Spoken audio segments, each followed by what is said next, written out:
let's get some perspective from our guest this morning. Andy Mantel is founder and managing director of Pacific Sun Investment Management. He's here, of course, with us in Hong Kong. China's move, I mean, it has to do with the weaker dollar as well as its need to diversify, correct? Correct. I think the holdings will increase further from China, of course, because they have to. The foreign reserves will increase going forward. So there's really the safe haven feel for putting more money in U.S. Treasuries. So I don't see any big change going forward. But I think it's positive as far as what's going on. That's as far as China is concerned. How about the rest of the Asian governments? Do you see them buying more into U.S. Treasury? I do. I think the safe haven will provide very stable returns for these investors that want to put money over there and elsewhere. But, where else can you really put it? Foreign reserves across Asia will continue to increase, at least until China will make a move on their currency. Andy, one strategy which was proposed for China was to let their long-term debt expire and replace that with shorter-term debt. So that over time they can just let that expire and buy different stuff instead. What we actually saw in December was the shorter-term notes expired. They were replaced with longer-term debt, but at lower volume in total, lower value. I mean, what would be a sensible strategy going forward?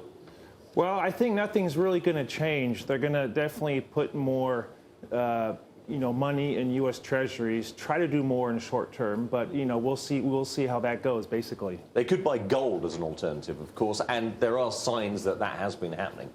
They have to put it in U.S. Treasuries. As far as the large size of the foreign reserves, it's just when you get to $3 trillion, which you may in the next couple of years, you only could put money so many places. There's not enough gold in the world. They're going to have to buy. Exactly. Right. Exactly. I want to touch on China's economy. Inflation, of course, quite an issue for the nation. It's been taking measures to put a lid on inflation. Right. More needs to be done. Does it need to be more aggressive than what it has already done? Well, I wasn't surprised they moved again to increase the reserve requirement ratio. There will be more moves as well, but it's not really aggressive tightening. It's more to control the liquidity within China. I also see interest rates increasing in the second quarter. And, this is a good sign for China. They're acting quickly. As far as rolling out the stimulus package, they're acting quickly right now to tighten up the monetary conditions within China. It's always adopted a loose monetary policy. That will persist? Well, do you see any tweaks anywhere along the way?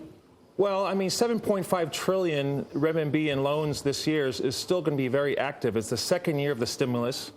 They did reach almost 20% of this number in January, and probably 15% in the first 2 weeks alone. So they did put a stop to it in the last 2 weeks of January. But I do see that the monetary conditions will be very loose in China this year, and therefore there won't be any extreme tightening, but there will be some tightening.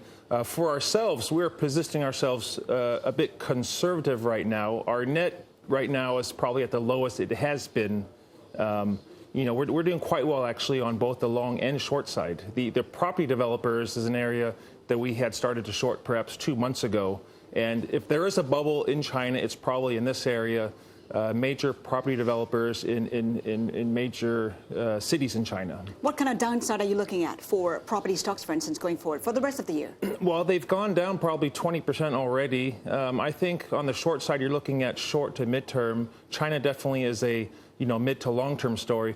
Property developers, I believe, may go down another 20% in the next 6 months, I'd say, because they had already gone down, a lot in the last 2 months. But you already see the measures taking effect in Shanghai and Beijing. The transactions in January were down about 50% month on month from December. Okay, Andy, we have to leave it there. Andy Mantel here of Pacific Sun Investment Management. Thank you so much for that.